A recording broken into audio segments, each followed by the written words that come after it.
was that? It's still there. Yeah, it's still there.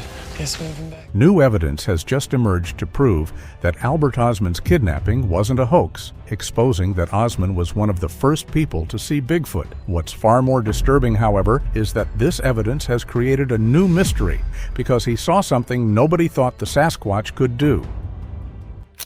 Albert Ostman was 31 years old in 1924, a Swedish immigrant who had spent his adult life in logging camps and construction sites across British Columbia. Methodical, plain-spoken, not given to dramatic storytelling. He went to Toba Inlet that summer to look for a lost gold mine, hired an indigenous guide to boat him to the inlet's head, and made camp at the mouth of a creek. The guide, before leaving, mentioned that the mountains above the inlet were home to beings his people called Sasquatch. Ostman dismissed it. He prospected for several days and found nothing: cooked rice, boiled prunes, and made flapjacks. The mundane specificity of those details became significant later. Hoaxers build toward the dramatic. Ostman described tugboats and flapjacks. Disturbances started on the fourth night. Pack entered. Prunes missing. Pancake flour partially taken. Nothing torn, nothing scattered. Salt untouched. Porcupines, the default explanation, go straight for salt. Whatever visited sorted through his supplies with surgical precision. After 3 nights of the same pattern, Ostman loaded his rifle, packed his boots inside the sleeping bag, and resolved to stay awake. He fell asleep, and when he woke, he was already moving. He had been picked up inside his sleeping bag, the whole bag with him inside it, and was being carried upright on 2 legs. The gait was bipedal, a rise and fall rhythm with each stride that no 4-legged animal produces.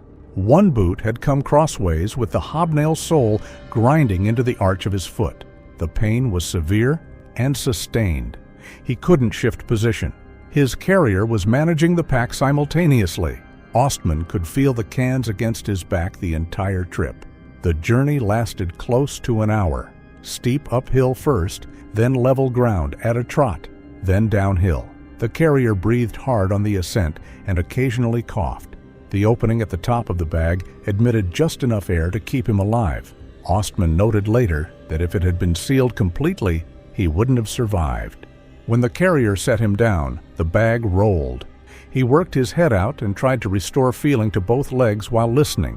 What he heard were voices, not sounds. Structured communication, multiple distinct sources in what he described as an exchange. It was still dark. By the time light came up, he was in a small enclosed valley. The valley was 8 to 10 acres, surrounded by vertical terrain on all sides, with one exit, a V-shaped gap on the southeast face, approximately 8 feet wide at the base, 20 feet high at its opening. The adult male was sitting beside that gap when Ostman first saw him clearly. There were 4 of them in total. The adult male stood close to 8 feet tall. His forehead slanted upward toward the back, with the rear of the skull sitting 4 or 5 inches higher than the front, a sagittal crest, though Ostman had no term for it. It's the bony ridge along the midline of the skull in gorillas and other large primates, providing surface area for the jaw muscles that generate extreme bite force. Not a feature anyone in 1924 had a way to know about, recognize, or invent. But Ostman described it accurately, in plain language, decades before the relevant literature was accessible to a general reader. His hands were wide with a hollow palm, fingers short relative to the palm, nails thick as chisel blades. Collar size is roughly 30 inches. The adult female was over 7 feet tall and weighed between 500 and 600 pounds, with a wide-hipped gait, consistent with that of a very large bipedal primate. The young male, 7 feet, around 300 pounds, was curious. He mimicked Ostman's movements and accepted food cautiously. The young female stayed back and watched without approaching. Both responses align with documented primate behavioral patterns that Ostman had no academic framework to invent. Ostman spent 6 days in that valley, never harmed, never unobserved. The adult male held a position near the gap every day. The canyon walls were vertical. There was no other way out. The escape came from snuff.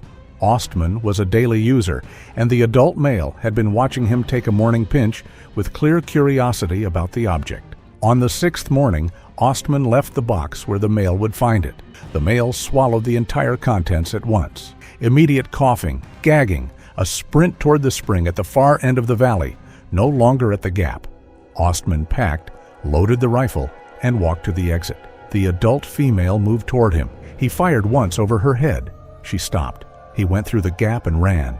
Several hours of rough terrain later, he reached a logging camp and told the men he was a prospector who had gotten lost. Nothing else. He ate, slept, and spent the next 33 years deciding to say nothing at all. When he finally told it in 1957, every detail was identical to what he would tell under formal cross-examination, under a legally binding declaration, and in every subsequent interview until he died in 1975. Nothing changed. Not once.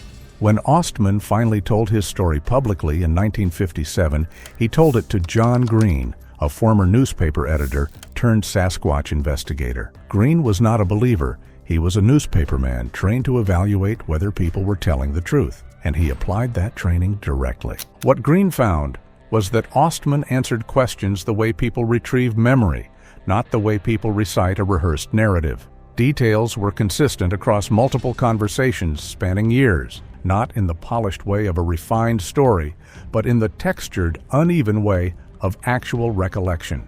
Green later stated he had never caught Ostman contradicting himself, hedging on implausible details, or showing any sign that the account had been constructed. Green had rejected numerous Bigfoot claims on exactly those grounds. The formal examination was conducted by A.M. Naismith, a police magistrate, coroner, and justice of the peace in British Columbia. Naismith cross-examined Ostman in an official capacity, a structured process designed to find deception, inconsistency, or embellishment. His written assessment afterward, he had applied every available method and found no flaw in the personality or the story. His conclusion was that Ostman believed what he was saying and appeared to be telling the truth. Ostman also signed a sworn statutory declaration, legally binding, subject to perjury charges if false. He signed without hesitation. René Dahinden, a Swiss-Canadian investigator known for aggressive skepticism and for identifying hoaxes, reviewed the account and reached the same conclusion as Green. The story never changed. Not once. The sagittal crest detail is the hardest to explain. Ostman described the adult male's skull as slanting upward toward the back, with the rear sitting 4 or 5 inches higher than the front. No anatomical vocabulary, just a description of what he saw. What he described was a sagittal crest, the bony ridge along the midline of the skull in gorillas and other large primates, providing surface area for the jaw muscles required to generate extreme bite force. The feature exists because large primate body mass demands more powerful jaw mechanics, which in turn requires more muscle attachment surface, which the skull provides by growing a ridge. It is, in other words, a feature directly predicted by the body Ostman described, massive and capable of carrying a man in a sleeping bag for an hour up a mountainside. This term wasn't in common use in 1924. Photographs showing the feature clearly were not in general circulation. A British Columbia logger had no way to know about it, read about it, or invent it. Yet what he described in plain language matches it precisely. The behavioral accuracy compounds the problem. Mimicry as a primary learning mechanism in young primates wasn't documented in the published literature until decades after 1957. The young female's conservative response to a novel stimulus versus the young male's approach behavior reflects documented primate social dynamics that Ostman lacked an academic framework to articulate. He just described what he saw, and it was accurate. These are not details a person invents. They are the kind of details that accumulate over 6 days of close observation and are translated into the nearest available language. The accuracy of that translation is the problem that the conventional explanation has never accounted for. Between 2013 and 2018, 3 independent field investigations in the Toba Inlet region produced physical evidence that, taken individually, permits conventional explanations. Taken together and set against the specific geographic details of the 1924 account, those explanations run out of steam. The first came in the fall of 2013 from a private wildlife researcher monitoring black bear populations in the inlet's upper watershed. He was using motion-activated cameras and track documentation, standard field work, not a Bigfoot investigation. On a steep ridgeline approximately 4 miles from the head of the inlet, he found footprints in a soft bank of compressed moss and earth disturbed by recent rain. The prints measured 17 inches long and 7.5 inches wide across the ball of the foot. Those dimensions fall outside the range of every bear track profile in the regional database. The largest black bear ever recorded in British Columbia produced tracks measuring approximately 11 inches in length. The stride pattern showed a bipedal gait with a step length implying leg proportions that no known North American animal, except a very large human, would produce. The distance between heel strikes was consistent with a stride from a bipedal creature standing somewhere between 7 and 9 feet tall. The researcher cast the 2 clearest prints in plaster and submitted them to a small regional zoology research group without any public statement. He filed a note in his own field log describing the prints as unidentified bipedal tracks, inconsistent with any known regional species, and moved on with his bear population work. He was not a Bigfoot investigator. He was a bear researcher who found something he had no category for. The second came in the summer of 2015 from a wilderness guide scouting a new multi-day hiking route through the mountains above Toba Inlet. Alone, on a terrain survey that had nothing to do with Bigfoot research, he found a structure in a basin below a rock overhang approximately 6 miles from the inlet's head. The structure was a dome roughly 9 feet in diameter and 5 feet high at its center, assembled from broken conifer branches. The breaks in the branches were not wind damage, not the splintered, tearing wood produced under mechanical stress, but deliberate rotational twists, the kind that require grip and applied torque. The twist points were between 8 and 11 feet up the surrounding trees. The guide photographed the structure from multiple angles. He spent time examining the branch breaks individually and noted in his documentation that the consistent rotational pattern applied at height across multiple separate trees in a coordinated construction was not consistent with any natural process he could identify and was not consistent with bear activity, which produces downward scarring and bark removal rather than clean branch separation at elevated twist points. He estimated the minimum reach required to produce the upper breaks at 8 feet from the ground. He left without reporting anything publicly. He was a hiking guide. He had no framework for what he had found, and no interest in the public attention that would come from claiming he did. The third investigation was different. The 3-person team that traveled to the Toba Inlet region in the summer of 2017 went specifically because of Ostman. They carried his account as a reference document. They spent 3 weeks searching the terrain above the inlet. They were not seeking publicity. Their findings never appeared in any public venue. What circulated through the field research community were fragments passed between investigators who had been following the Ostman case for years. After 3 weeks of searching, they found a basin. The documentation process before any interpretation was deliberate. The team mapped the basin's dimensions, photographed the terrain from multiple elevations, and cross-referenced every geographic detail against the specific language in Ostman's 1957 account before recording any conclusions. The basin was enclosed by steep terrain on 3 sides. Its extent was approximately 8 to 10 acres. On the southeast side was a natural gap in the rock walls, rising sharply on both sides. The gap was approximately 8 feet wide at its base, opening into a broader formation above. Inside the basin, at the eastern edge of the gap, was a ground depression consistent with a large animal having occupied the same position repeatedly over an extended period. Not occasional use, the vegetation around the depression showed the compressed and worn pattern that accumulates only through sustained regular presence.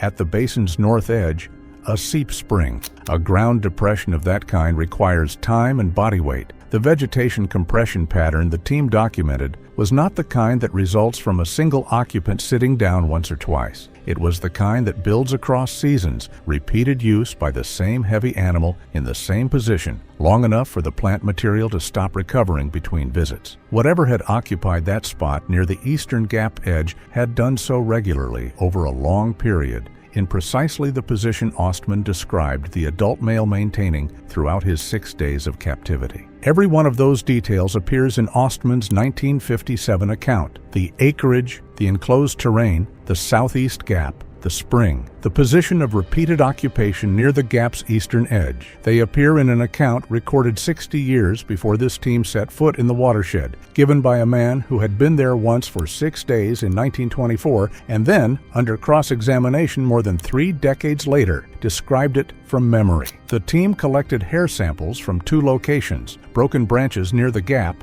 and compressed vegetation at the occupation site. They found partial track impressions in soft ground near the seep spring. The impressions were incomplete, but dimensionally consistent with the 2013 casts from the ridgeline 4 miles away, both showing the width and stride geometry of a large bipedal primate in the same general size range. The hair samples were sent to a private forensic analysis facility under blind submission protocols. The facility was not told the source or suspected origin of the material. Results came back in early 2018. The findings matched the pattern observed in the most analytically credible Bigfoot hair cases in the research record: primate markers inconsistent with any cataloged North American species, and a mitochondrial profile outside the human and known great ape reference sequences. Both samples, from 2 separately collected locations within the same basin, returned consistent results. The contamination analysis was thorough.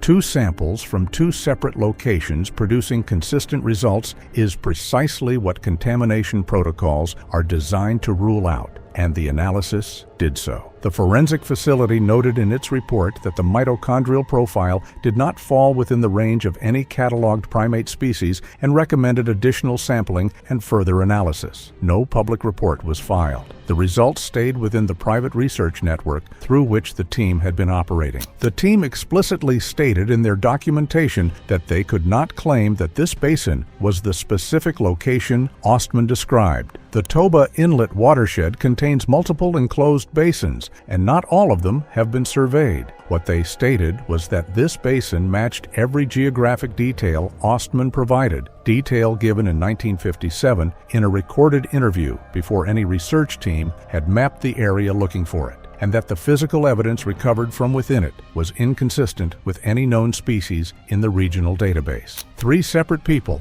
over 5 years, working independently in the same general region, each with no Bigfoot research agenda, found 3 pieces of physical evidence. A wildlife bear researcher found bipedal prints 17 inches long with stride geometry outside the regional species database. A hiking guide found a constructed dome structure requiring an 8-foot reach to build, showing no natural damage pattern consistent with any known cause. A 3-person research team found a basin that matched a 93-year-old kidnapping account at a specific geographic scale: acreage, gap width, gap orientation, spring position, and collected hair from it that a forensic facility could not match to anything in its database. None of those 3 people knew each other. None of them was looking for the same thing. All 3 found evidence in the same watershed within 6 miles of the same inlet head, consistent with the presence of the same large unknown primate. What makes that convergence significant isn't any single piece, it's the independence. The 2013 bear researcher was unaware of the 2015 hiking guide. The hiking guide had no knowledge of the 2017 team. The 2017 team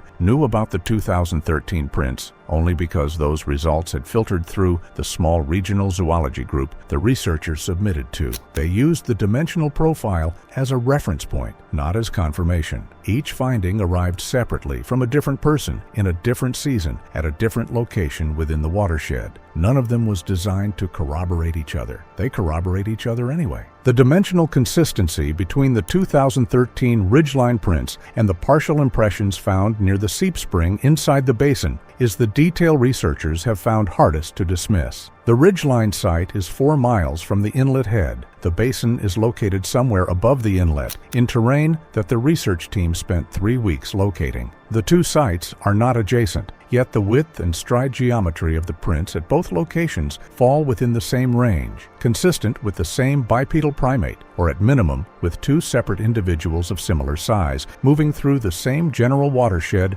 over a 4-year span. The hair results add the biological dimension that track evidence alone can't provide. 2 samples, 2 collection points, same basin, same mitochondrial profile. Primate markers that the reference database, which covers every cataloged primate species, returned as unmatched. The forensic facility's own recommendation was additional sampling and further analysis, which is the language a facility uses when a result is genuine and unexpected rather than a testing artifact. A contamination result doesn't produce a coherent, unmatched primate profile. It produces noise, a human marker, or nothing. What the 2018 analysis produced was a clean, consistent, unmatched primate sequence from both samples with a mitochondrial line that sits outside every known entry in the database. The occupation depression near the eastern edge of the gap is the detail that closes the geographic argument. Track impressions can be found anywhere in a watershed. Hair can transfer in ways that are difficult to fully account for.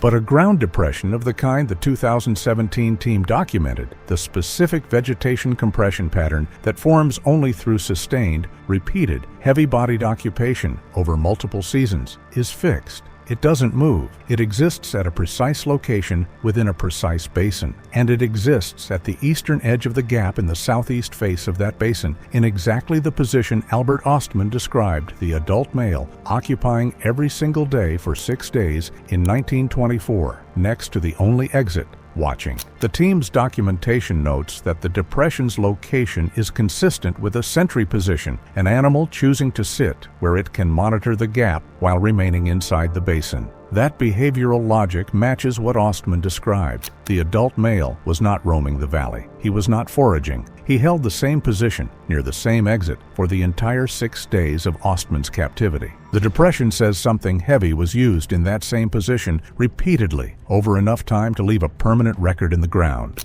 None of the 3 people who found these things knew each other or came to the same conclusion, but all of it lands in the same watershed. All of it is consistent with the same account, and the account is 93 years old, legally sworn to, cross-examined by a police magistrate, and unchanged by a single detail from the day it was first told to the day Albert Ostman died.